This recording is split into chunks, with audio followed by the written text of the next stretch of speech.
Bonjour à tous, bienvenue pour cette rentrée de septembre 2025 et notre webinaire de rentrée euh, en termes de 45 minutes de décryptage à l'attention des établissements de santé qui porte pour ce soir la thématique du parcours promotion de la bientraitance et lutte contre les maltraitances. Alors, pour cette rencontre ce soir, nous serons deux intervenantes. Donc, Véronique, je te laisse te présenter. Oui, bonjour. Véronique Pouzet, chargée de mission à Cagliari et Santé, principalement sur les EIGS et la maltraitance.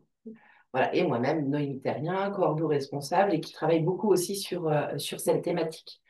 Alors, on rajoute, comme d'usage depuis quelque temps sur nos 45 minutes, aussi l'ensemble des professionnels qui sont adhérents à Calirel Santé, puisque derrière vos écrans, il y a un ensemble de professionnels qui sont intéressés sur cette thématique, qui sont mobilisés sur cette thématique.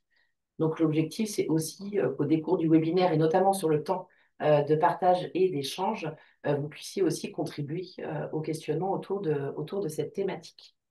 Alors, j'espère qu'en termes de son, vous nous entendez bien, qu'il n'y a pas de difficulté particulière.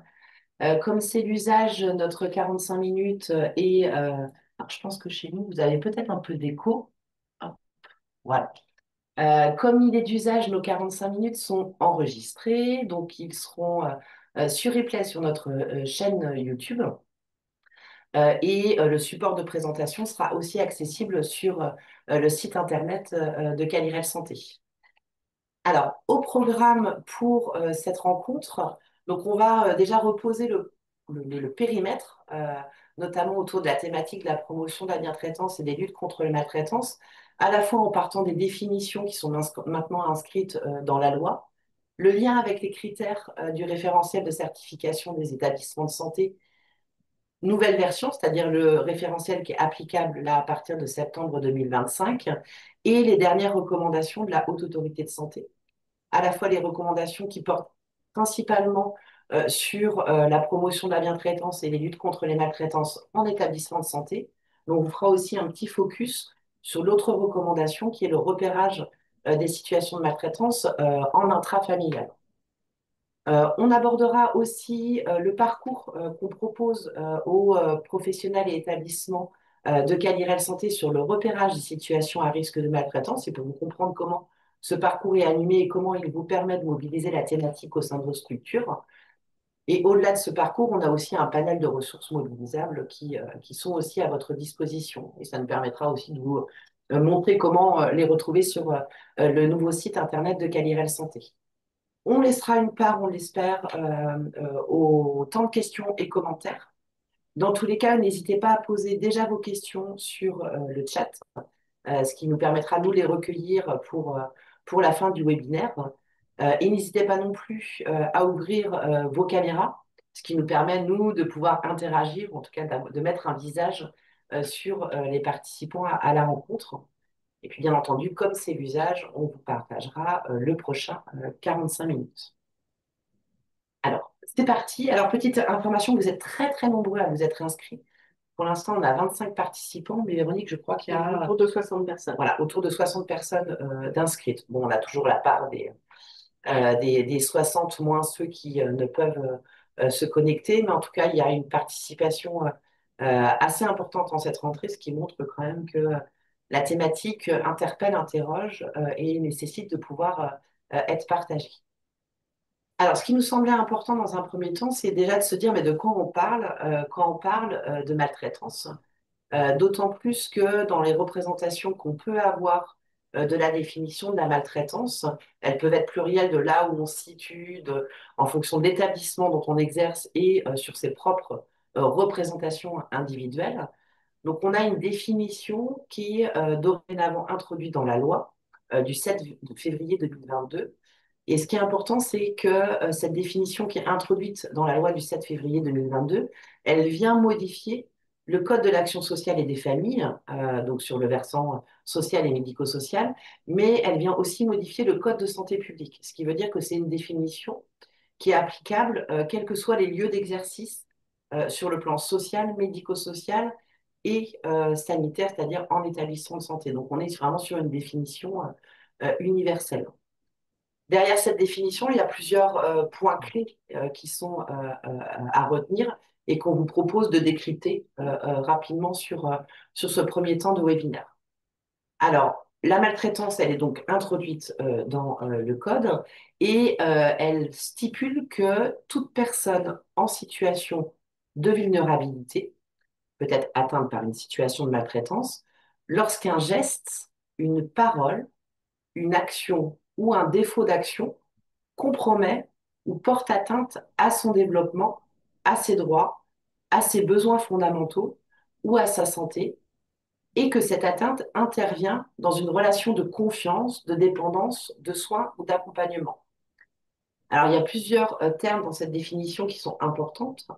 Notamment, la première chose, c'est toute personne en situation de vulnérabilité. La vulnérabilité n'étant pas attendue uniquement que d'un point de vue de l'âge, mais aussi du sexe, du positionnement socio-professionnel, du handicap, etc. Donc, on peut considérer qu'à partir du moment où on est dans un environnement où on bénéficie du soin, on a une certaine forme de vulnérabilité. La deuxième partie de la définition, elle nous précise qu'une situation de maltraitance peut être qualifiée de maltraitance lorsqu'un geste, une parole, une action ou un défaut d'action compromet ou porte atteinte à son développement, à ses droits, à ses besoins fondamentaux ou à sa santé. Derrière cette définition, on y lit assez aisément ce qu'on pourrait traduire en matière d'événements indésirables associés aux soins. En d'autres termes, les événements indésirables associés aux soins peuvent être qualifiés de maltraitance. D'autant plus que quand on exerce en milieu de soins, cette atteinte, donc ce dommage, il intervient nécessairement dans une relation de confiance, de dépendance, de soins ou d'accompagnement, puisqu'on est dans un établissement de santé où on va recevoir des soins. Ce que nous dit la loi, c'est que ces situations, elles peuvent être ponctuelles ou durables. C'est-à-dire que ce n'est pas l'exposition à la maltraitance qui qualifie la situation de maltraitance, ça peut être une fois ou qui s'inscrit dans le temps. Elles peuvent être intentionnelles ou non, c'est-à-dire que la maltraitance n'est pas systématiquement intentionnelle, elle est multifactorielle, donc au même titre que les événements indésirables associés aux soins, et leur origine peut être individuelle, collective ou institutionnelle, étant entendu que l'institutionnel ne s'arrête pas au mur de l'établissement de santé, mais institutionnel au sens large du terme. Les violences et les négligences peuvent revêtir des formes multiples et associées au sein de ces situations. Quelquefois, la situation de maltraitance euh, peut être multicausale et peuvent être plurielles au sein d'une même situation de maltraitance. Alors, si on revient sur les différentes typologies de maltraitance, ces différentes typologies, tout comme la définition, elles sont issues d'une démarche nationale de consensus pour avoir un vocabulaire partagé des maltraitances pour les personnes en situation de vulnérabilité, qui ont été publiées en mars 2021 et qui ont servi en fait de base pour introduire cette définition dans la loi et sur le plan, l'ensemble du plan national, la stratégie nationale de lutte contre les maltraitances. Donc, on est en capacité aujourd'hui d'avoir 7 typologies de maltraitance, que sont les maltraitances physiques, les maltraitances sexuelles, psychologiques, matérielles et financières, les maltraitances liées à une exposition à un environnement violent. Et là, on va pouvoir faire le lien notamment avec le repérage des situations de maltraitance en intrafamilial, par exemple, les discriminations et les négligences, abandon et privation. Au-delà de ces définitions qui sont inscrites dans la loi, on va retrouver des attentes qui sont exacerbées, enfin qui sont plus importantes dans le nouveau référentiel de certification à plusieurs endroits du référentiel, notamment dans l'objectif 1.1, le respect des droits des patients, où on a un critère impératif autour du respect de l'intimité et de la dignité, avec le respect des droits du patient comme pilier de la prise en charge et qui positionne une prise en charge en soi bienveillante, avec une attention selon les vulnérabilités de chacun en matière de dignité, d'intimité, de bien-être, de confidentialité, avec un environnement adapté et sécurisé. Des critères qui abordent le patient partenaire de sa prise en charge avec une protection de l'autonomie du patient en renforçant la confiance avec l'équipe. Le deuxième critère, c'est le critère 1.1 sur l'environnement adapté et sécurisant, avec une attente sur le respect de l'autonomie, les soins de qualité, communication adaptée, une écoute active et la personnalisation de l'accompagnement avec une démarche plus globale de gestion des risques de maltraitance. Et on retrouve un critère impératif sur cette dynamique du patient qui bénéficie d'une prise en charge bien traitante. Ce qui, comme c'est mentionné sur la diapo, implique en fait une culture qui soit partagée entre professionnels, usagers, proches et représentants des usagers. Et au travers de ces critères introduits dans le référentiel de certification, on y observe un lien fort entre la promotion de la bientraitance et la valorisation des actions au travers de la qualité de vie au travail. Donc, ces critères impératifs qui sont introduits de façon plus marquée au sein du référentiel de certification des établissements de santé font le lien avec des recommandations de bonnes pratiques qui sont sorties en 2024 par la Haute Autorité de Santé. Et je te laisse la parole, Véronique. Merci. Donc oui, il y a un nouveau document de la Haute Autorité de Santé qui est sorti, on l'attendait, sur la bientraitance et surtout les signaux de maltraitance en établissement. Il est sorti en octobre 2024. Il y a eu la contribution de beaucoup de professionnels et d'usagers et aussi de la santé d'ailleurs. Et donc, il en est ressorti dans ce guide tout un tas de fiches qui sont très structurantes. La première fiche, elle permet de reconnaître les situations de maltraitance ou potentiellement à risque. Donc, ce qui est un point important lorsqu'on veut travailler sur les risques de maltraitance. Et puis également, il y a une fiche qui me semble aussi essentielle, qui est sur le rappel des postures professionnelles bien traitantes à adopter auprès des personnes que l'on accueille. Il y a également des fiches qui sont là pour accompagner les professionnels à travailler sur les facteurs de risque et les signaux faibles d'alerte de maltraitance. Alors, il y a plusieurs grilles qui sont proposées et qui viennent accompagner soit les professionnels de proximité, soit l'encadrement ou encore la gouvernance à travailler sur le repérage des risques de maltraitance auprès des personnes que l'on est susceptible d'accueillir. Il y a également des outils pour prévenir la maltraitance en établissement et des outils pour pouvoir communiquer auprès des usagers et des proches, que ce soit pour le secteur sanitaire, social ou médico-social. Donc ces fiches, elles sont bien sûr à disposition sur le site de la Haute Autorité de Santé et bien sûr, on vous en fait une petite description. Ce qu'on peut dire aussi, c'est que cette recommandation-là, elle vient se substituer à la recommandation de 2012. C'est-à-dire que la recommandation de 2012 sur la promotion de la bientraitance en établissement de santé et en EHPAD n'existe plus. En tout cas, cette dernière recommandation d'octobre 2024, en fait, vient remplacer la reco de 2012. Oui, totalement. Donc, dans le cadre des objectifs de ces recommandations, on vous a fait un petit zoom sur les axes principaux. Donc, ce qui est attendu, on en parlera un peu plus tard, c'est qu'il y ait une définition d'un plan de prévention et de gestion de maltraitance, qu'il y ait un engagement fort du management sur la bientraitance et la maltraitance et que ce soit intégré au projet d'établissement, qu'on soit en capacité de garantir aux personnes leur liberté et le choix et leur pouvoir d'agir, qu'il y ait un partenariat important, que ce soit avec les représentants des personnes qu'on accueille, mais aussi les aidants qui prennent une part importante aussi dans l'accompagnement, que l'on puisse coordonner la bientraitance et la maltraitance en lien avec toute la démarche qualité et gestion des risques. Vous verrez au fur et à mesure de notre diaporama qu'il y a beaucoup de ponts qui se font entre les EIAS et les risques de maltraitance, d'identifier des référents pour la bientraitance. L'idéal, ce serait d'en avoir un interne à l'établissement et puis avoir un référent externe, peut-être un représentant des usagers. Former en continu l'ensemble des professionnels et les sensibiliser sur la maltraitance et la bientraitance, bien entendu.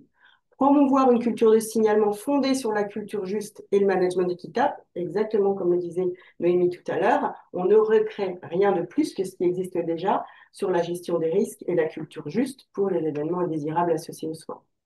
Favoriser le signalement de ces situations à risque de maltraitance, Maintenant qu'on a un vocabulaire commun et une définition, c'est plus facile. Intégrer les signalements dans la gestion des risques, que ce soit dans la déclaration, mais également dans l'analyse systémique et dans les retours d'expérience qu'on puisse en faire. Et bien sûr, identifier et prévenir les risques de maltraitance pour en trouver les signaux faibles. Et dans ce cadre-là, on y reviendra tout à l'heure, puisque Cadira nous propose un parcours et un atelier de type de repérage des situations de maltraitance. Et pour finir, prévoir des temps d'analyse de pratiques professionnelles qui sont essentiels également et qui sont aussi proposés dans le cadre du parcours que l'on propose. Alors, les objectifs principaux, c'est bien entendu d'encourager la diffusion des bonnes pratiques auprès des professionnels et, comme je vous disais tout à l'heure, de rappeler la posture professionnelle bien traitante.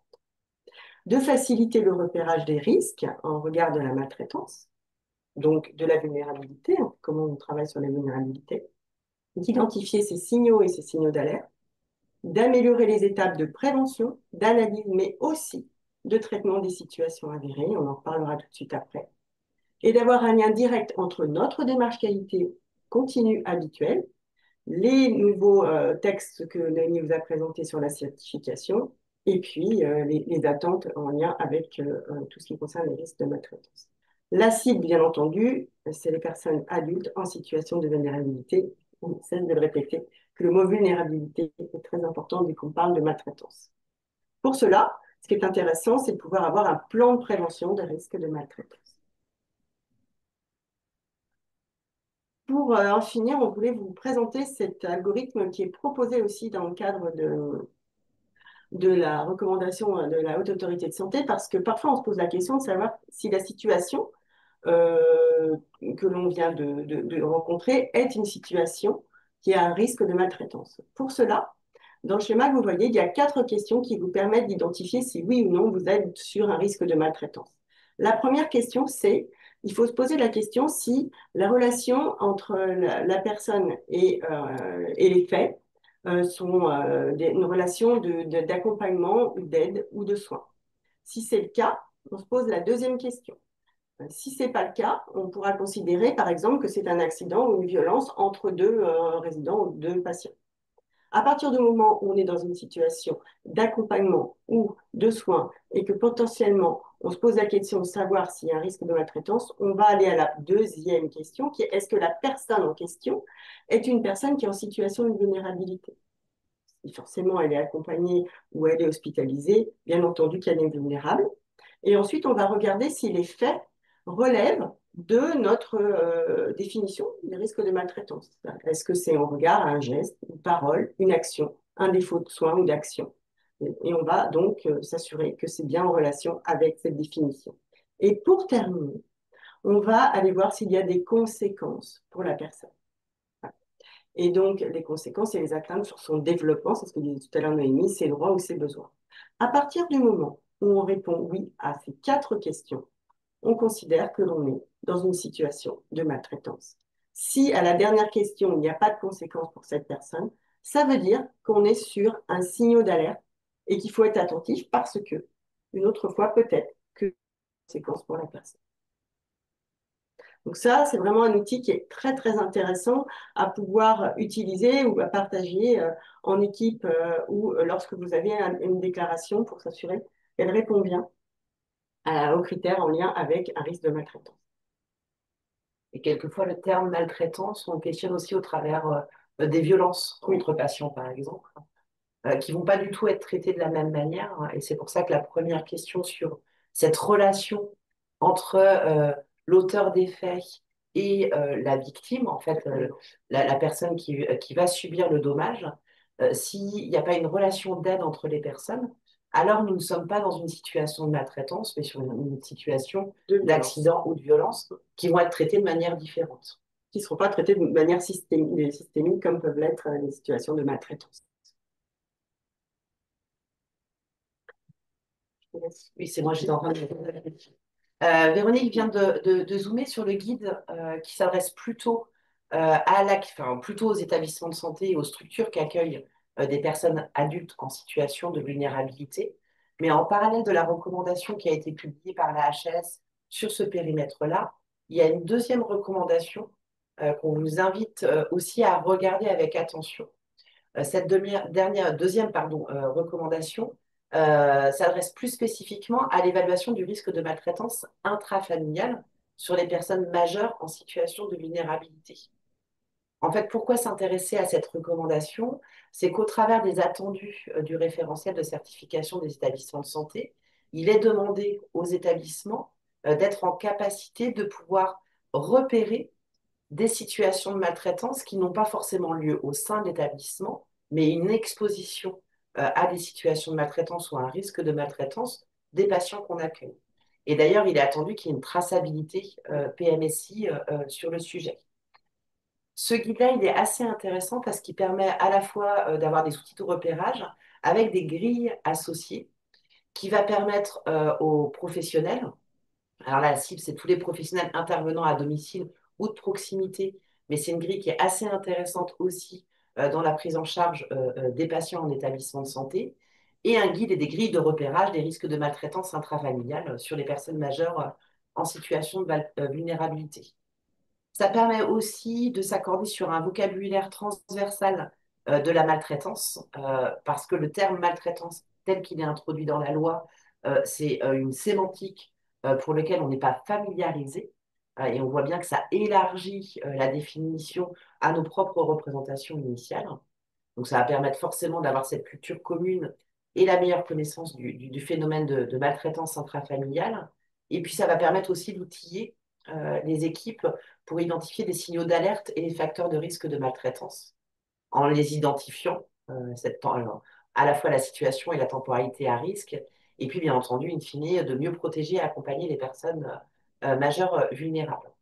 Donc en fait, ce guide, et les grilles associées, elles sont très pratiques avec des codes couleurs. Vous avez mis un extrait là des triangles. Un triangle rouge, ça veut dire qu'on a un niveau de vigilance très fort pour la prise en charge de ce patient. Le rond jaune, c'est moyen à fort, et le carré bleu, c'est un niveau de vigilance faible à moyen. Ça va vous permettre, en tout cas, l'appropriation de ce guide-là va vous permettre de pouvoir explorer un autre critère du référentiel de certification sur la prise en charge des maltraitances externes qui est organisée, comme je vous le précisais tout à l'heure, puisqu'il est attendu sur ce critère standard que l'établissement recense annuellement les cas de maltraitance externe et adresse ce bilan à la commission des usagers, que l'établissement s'assure que le dispositif pour la déclaration et le suivi de la prise en charge des situations de maltraitance externe détectées est opérationnel, et protège les professionnels qui sont lanceurs d'alerte d'un cas de maltraitance externe. Pour les professionnels, il est attendu que les professionnels soient sensibilisés aux situations à risque et facteurs de maltraitance externe. Et c'est vrai que le premier guide, il est très centré sur la maltraitance qui va survenir au sein de son établissement. Là, il est, dans ce critère-là, attendu d'être en capacité d'être sensibilisé au repérage des maltraitances externes, notamment pour les personnes en situation de vulnérabilité ou potentiellement exposées, telles que les violences conjugales ou encore les mineurs, et que les professionnels appliquent les conduites à tenir pour détecter, signaler et prendre en charge les situations de maltraitance externe, avec l'appui des recommandations de bonnes pratiques et des outils permettant le repérage, notamment cette deuxième recommandation de la Haute Autorité de Santé. Donc, dans ce guide, vous allez avoir un certain nombre de ressources et d'outils, et notamment des ressources très concrètes en matière, par exemple, en cas de danger imminent, de nature à mettre en danger la victime ou ses enfants, avec les numéros d'urgence citoyens. Dans tous les cas de danger, il y a aussi les numéros courts, les numéros d'information, d'écoute et d'orientation, et puis les modalités en matière de dépôt de plainte auprès de la police ou de la gendarmerie. Bien entendu, c'est des numéros et des adaptations à mettre au regard de vos propres organisations. Mais c'est aussi une information qui permet aussi de sensibiliser les propres personnes qui peuvent être exposées à des situations de maltraitance et favoriser eux-mêmes euh, l'appel, ou en tout cas la demande de soutien externe. Et bien entendu, et on le verra dans tous les cas, qu'elles soient internes ou externes, euh, en fonction du niveau de gravité, il y a un signalement au procureur de la République qui est à prévoir. Alors, les ressources de Canirel Santé. Donc, pour vous accompagner, on vous présente notre parcours. Alors, je te laisse passer. Nous avons un parcours que nous avons proposé cette année qui permet d'aborder les situations de maltraitance d'un point de vue systémique et de l'intégrer dans l'enjeu de votre démarche continue qualité et sécurité des patients. Dans le cadre de ce parcours, il y a des étapes indispensables et très structurantes, comme l'étape de présentation d'une journée de notre kit de repérage des situations de maltraitance. Et puis, au détour de toutes ces étapes, il y a des causeries intermédiaires qui nous permettent de vous accompagner dans votre démarche de projet au regard de votre recherche de choix de travailler sur cette thématique de lutte contre les maltraitances. C'est un premier parcours que nous allons lancer, il y en aura d'autres, et qui est très intéressant et structurant et qui permet de faire du pas à pas et surtout de ne pas être seul puisque vous êtes accompagné de d'autres structures et vous vous suivez pendant toute la période du projet. C'est très stimulant. Donc, ce parcours, on l'a voulu sur 4 dimensions, hein, qui sont toujours en lien avec le modèle de Chantel, qu'on aime beaucoup, qui est la santé. Donc, 4 dimensions. La première, c'est la dimension stratégique, qui permet d'avoir un engagement institutionnel qui est essentiel, en fait, pour aborder ce thème-là, et qui permet d'être visible dans le projet d'établissement, mais aussi dans un plan de prévention de gestion des maltraitances qu'on va vous détailler juste après que Manu va vous détailler, et bien sûr de promouvoir cette culture du signalement, hein. Vous voyez, là, on est un peu encore en parallèle aux événements indésirables associés au soin. Au niveau structurel, ce qui est attendu, c'est qu'on soit en capacité de coordonner le risque lié à la maltraitance dans notre démarche qualité-gestion des risques, et puis de nommer nos fameux référents internes, référents externes, qui potentiellement viendront se former lors du parcours pour être en capacité de faire l'étape suivante, qui est la recherche des risques de maltraitance. De mettre en œuvre tout ce qui est possible pour favoriser le signalement de ces situations, qui sont des situations importantes et pour lesquelles il ne faut pas négliger le signalement, pour qu'ensuite, dans la dimension technique, on soit en capacité d'être suffisamment ouvert en équipe au repérage des situations à risque pour à la fois prévenir le risque, mais aussi mettre en œuvre en systématique une déclaration plus spontanée.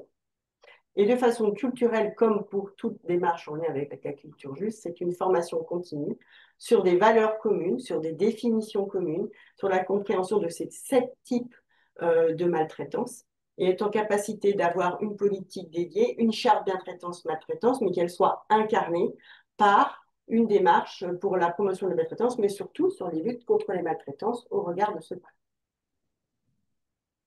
Alors, l'un des premiers éléments qui est abordé au sein de ce parcours, c'est le plan de lutte contre les maltraitances. Parce que c'est vrai que jusque-là, on abordait le sujet plutôt sur un versant de promotion de la bientraitance, avec une approche peut-être réservée à une dynamique paramédicale, une réflexion paramédicale portée par un groupe de travail bientraitance qui portait la sensibilisation, la promotion des pratiques bientraitantes. Quelquefois, ce sujet de portage institutionnel n'est pas forcément lisible, ou en tout cas, il n'est pas très transversal dans toute la dynamique de l'établissement. Et quand on aborde la question d'un plan de lutte contre les maltraitances, c'est vraiment considérer que le sujet de la promotion de la bientraitance et les luttes contre les maltraitances est à la fois quelque chose qui est porté au niveau institutionnel, qui fait le lien avec la dynamique qualité-gestion des risques, mais qui n'est pas enfermé dans cette dynamique qualité-gestion des risques et qui n'est pas non plus renfermé que dans le périmètre des professionnels paramédicaux. Donc, ça veut dire qu'il y a une démarche qui est vraiment très systémique. Et le plan de lutte contre les maltraitances, ça ne va pas être un plan d'action type plan d'action qualité comme on le connaît. Ça va être plutôt l'intégration du sujet dans tous les processus de fonctionnement de l'établissement, à la fois pour développer une conscience et une connaissance des risques de maltraitance, donc à l'attention de l'équipe d'encadrement, des professionnels et des personnes accompagnées, Et au travers de cette conscience, des connaissances des risques de maltraitance, eh bien, il va falloir se poser la question de comment est intégré le sujet dans les attentes, dans la formation qui doit être systématique, par exemple, auprès de l'encadrement et la sensibilisation auprès des professionnels, l'information associée pour les personnes accompagnées, et puis bah, tout le process organisationnel pour soutenir l'encadrement, les professionnels et les personnes accompagnées. Au cœur de ça, ben, il y a toute l'organisation et les pratiques d'encadrement qui vont être conformes aux objectifs de prévention de la maltraitance, à la fois avoir une démarche institutionnelle de prévention dans le cadre d'intervention et de responsabilité des professionnels en fonction de leur métier. On va aborder les questions de coopération et de coordination entre les métiers en faveur de la bientraitance et des luttes contre la maltraitance. Comment le règlement de fonctionnement il est explicite en matière de protection des personnes prises en charge, etc., etc., puisqu'on va aller jusqu'aussi à l'aménagement du cadre de vie et bien entendu les espaces des temps de réflexion sur les pratiques entre professionnels.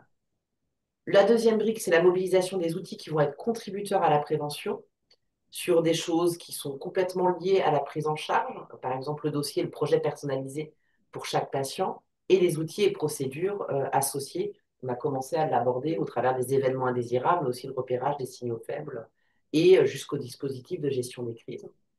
Sans oublier bien entendu la question de l'accompagnement des professionnels. On a abordé le lanceur d'alerte, mais pas que, aussi en matière de prévention pour éviter, limiter la fatigue et l'épuisement des professionnels, à la fois de la prévention aussi de repérage des profils à risque au moment du recrutement, sur les entretiens annuels, en matière de formation continue, bien entendu les risques psychosociaux, et puis bah, toute la prise en compte et l'accompagnement sur les violences des personnes accompagnées et des patients. Et la dernière brique est le positionnement de l'encadrement en termes de facilitateur, c'est-à-dire disponible, accessible, et puis dans le respect des droits et de réactivité. Et ensuite, on a toute l'organisation du traitement des faits de maltraitance, avec un traitement qui est adapté à la gravité des faits. On va de l'accompagnement individuel jusqu'aux situations de maltraitance grave, mais c'est là où on va faire le lien avec la gestion des événements indésirables et l'intégration dans le circuit de signalement des événements indésirables. Bien entendu, l'aspect communication, et puis toute la mise en place d'un suivi et de la pédagogie auprès des professionnels pour rester dans une démarche factuelle et non interprétative vis-à-vis des professionnels impliqués. En fait, souvent, on nous demande, est-ce que vous avez un document qui répond à un plan de prévention des risques de maltraitance? En fin de compte, ce n'est pas un document, c'est une incarnation sur le terrain de toutes les étapes que Noémie vient de vous présenter. En fait. Tout à fait. C'est ça dont on a besoin.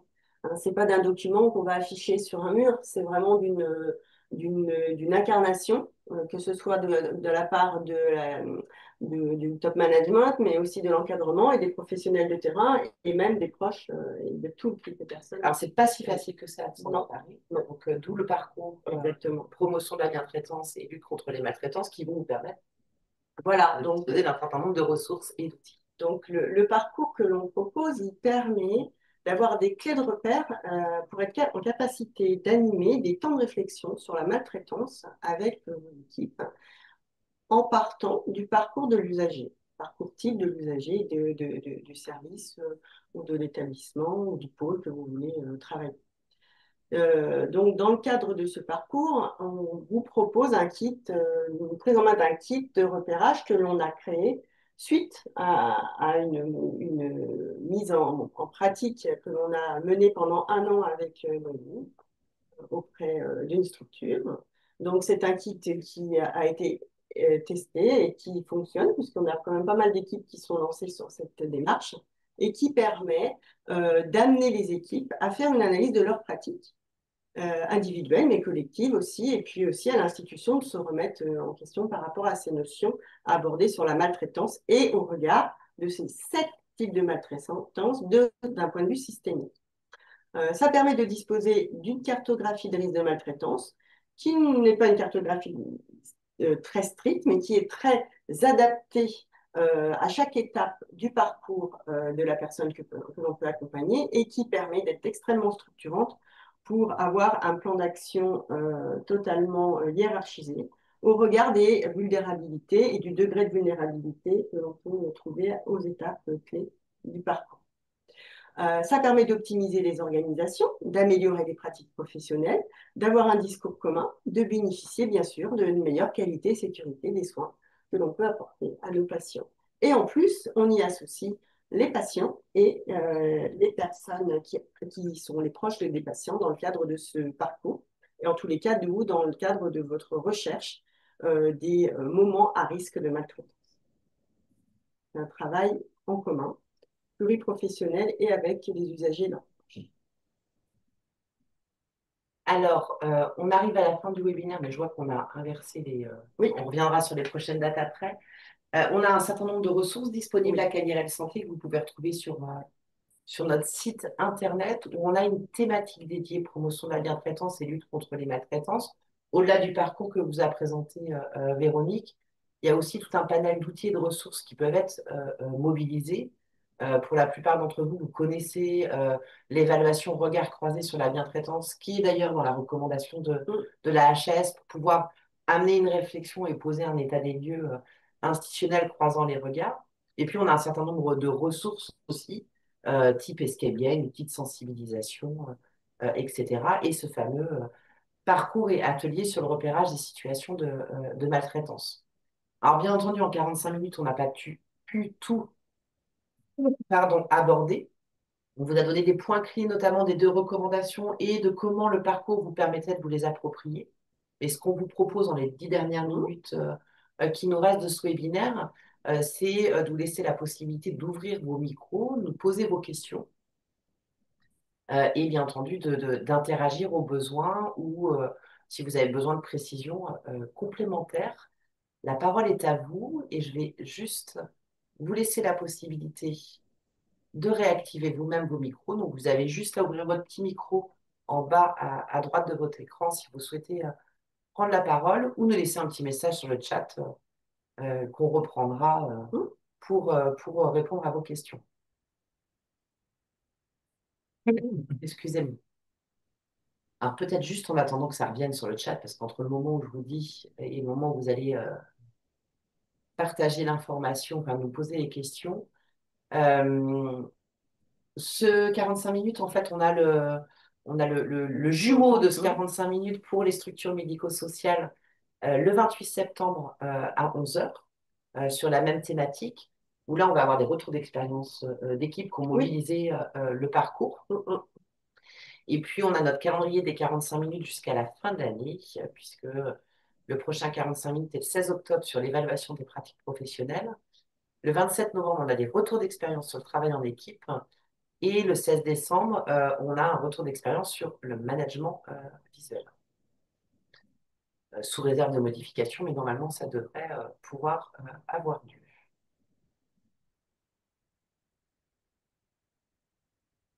Donc, avez-vous des questions?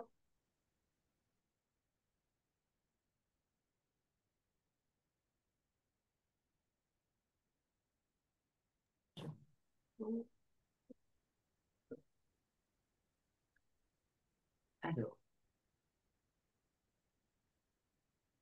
ah, le collègue qui me dit, j'ai testé le micro, on ne peut pas réactiver pour le moment. Moi, j'ai fait n'importe quoi. Alors, ah mais si, je vois qu'il y a plusieurs micros d'ouverts. Si normalement, est-ce que quelqu'un accepterait de faire le test en prenant la parole?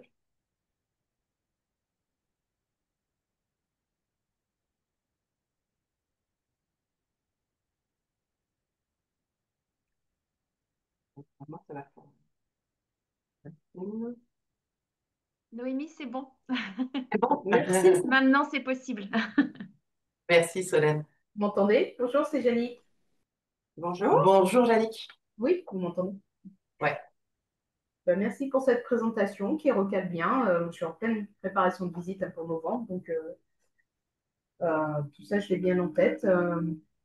Encore quelques petites couches de peut-être de formalisme à mettre de mon côté pour effectivement essayer encore de recenser, peut-être de mieux mettre en évidence les actions qui sont faites et qui peuvent rentrer effectivement dans cette démarche de, de- de prévention des risques de maltraitance. Voilà. Comme vous l'avez bien noté. La carte des risques existe, mais peut-être voilà, aller encore au-delà et synthétiser un peu plus les actions. Ouais. Et sur le sujet de la cartographie des risques, ce qui est important, c'est qu'il n'est pas attendu, parce que vous savez, on se souvient des cartographies des risques pour lesquelles on a mobilisé beaucoup d'énergie pour faire Oui, le oui, niveau et qu'on n'a pas réussi à faire vivre. Là, au travers de la cartographie des risques, c'est pas avoir une cartographie des risques au sens puriste, comme nous, on a l'habitude de le traiter en gestion des risques. Et ce qui est plutôt attendu, c'est d'être en capacité d'identifier les risques de maltraitance propres à sa structure. Parce que bien évidemment que les risques de maltraitance quand on accueille des jeunes en situation de vulnérabilité, ben, c'est pas tout à fait la même chose que quand on est qu'on a une activité, par exemple, ambulatoire, oui. de chirurgie ambulatoire sur des pratiques ultra techniques.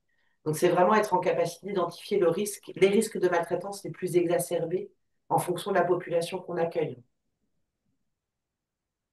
Bah, ça fait écho avec un travail qui est mené actuellement, qui se termine, où on a voulu retravailler vraiment sur la restriction de liberté, puisqu'on est sur un SMR, nous, à Quito, euh, et notre règlement de fonctionnement, les règles de fonctionnement, les habitudes aussi, toutes les règles qui n'étaient pas écrites, mais qui étaient appliquées.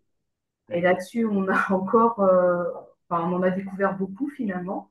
On a travaillé avec les patients, on a travaillé avec les équipes et on a re-questionné toutes ces règles implicites ou explicites et on est en train là, de retravailler sur un nouveau règlement de fonctionnement et sur aussi les postures. On parlait tout à l'heure de QVT, on parlait de formation. Voilà, on travaille sur le savoir-être, sur les postures professionnelles Mm. et évidemment sur le projet donc, de la personne dans son soin, son projet individualisé. Tout ça se retrouve. Je pense que là, on a un exemple de ce que ce que vous citez, de travail qui touche plusieurs domaines et qui voulait, nous, avoir une posture bien traitante, mais du coup, on a identifié tout ce qui pouvait être des risques de maltraitance, comme par exemple couper la télé à 11 heures, parce qu'à un moment donné, à 23 heures, c'était couvre-feu, entre guillemets, tous les patients devaient être rentrés dans leur chambre, seulement aujourd'hui, le film ou le match n'est pas terminé à 23 heures.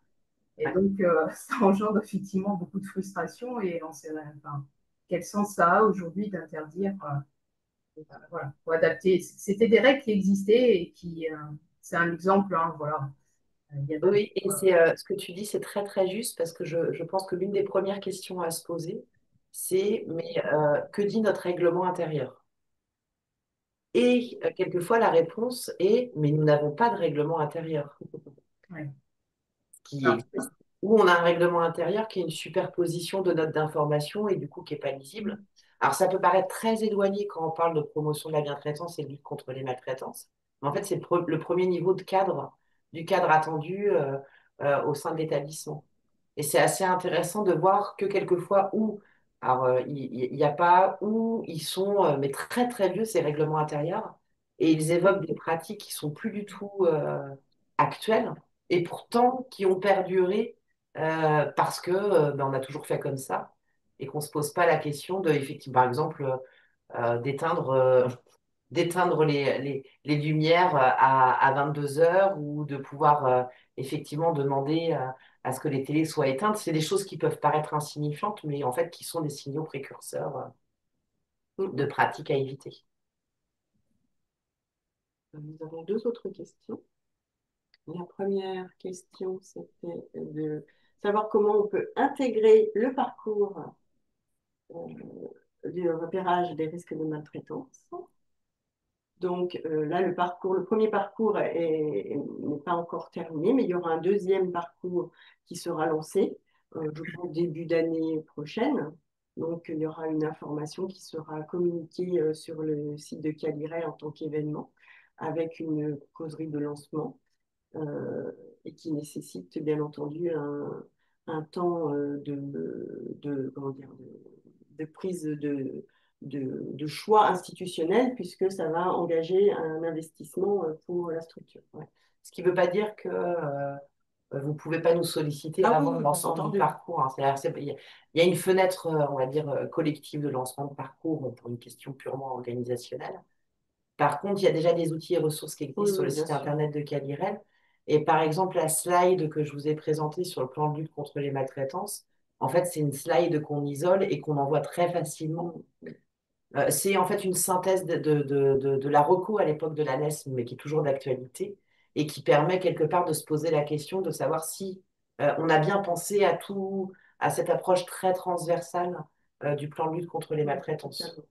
Après, c'est vrai que c'est bien de faire le parcours quand on veut vraiment lancer un projet parce que ça permet d'être structuré et suivi et ça aide aussi à ce que le projet perdure en fait, dans le temps.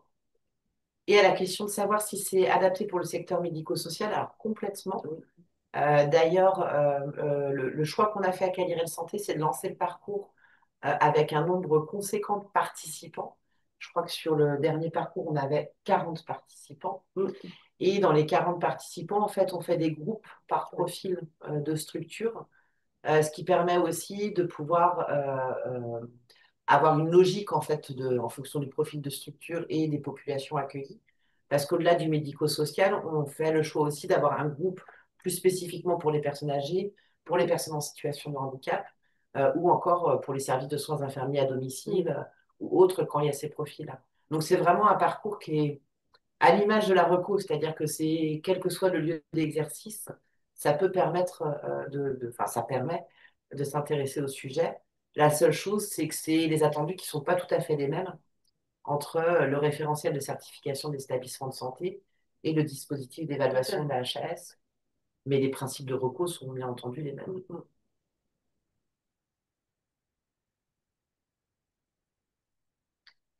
Et si ça vous intéresse, pour le MQMS, on a des retours d'expérience, même si c'est issu du secteur médico-social. On vous invite aussi à vous y inscrire. On redira un petit peu, de façon plus synthétique, un petit peu la même chose, mais il y a surtout deux beaux retours d'expérience, Un sûr. un sûr et un en cours de confirmation, des retours d'expérience sur comment ça a été mobilisé au sein des structures. Donc, on vous invite à y participer. Bien Et la entendu. date, C'est le 26 septembre. Voilà, donc les inscriptions sont déjà possibles sur le site de Calirel. puisque vous savez que maintenant, vous pouvez vous inscrire directement depuis le site, depuis la rubrique événements. Voilà, on arrive à la fin de ce 45 minutes, puisqu'il est 47. Le replay sera bien entendu dans les prochains jours disponible, ainsi que le support de présentation. Si vous avez des questions après digestion de tout ce qu'on vous a partagé, n'hésitez pas à nous solliciter, Bien sûr. Par mail sur l'adresse contact ou encore par Talk Spirit si vous êtes à l'aise de nous poser des questions par chat. Et On vous attend pour le prochain parcours. Avec grand plaisir.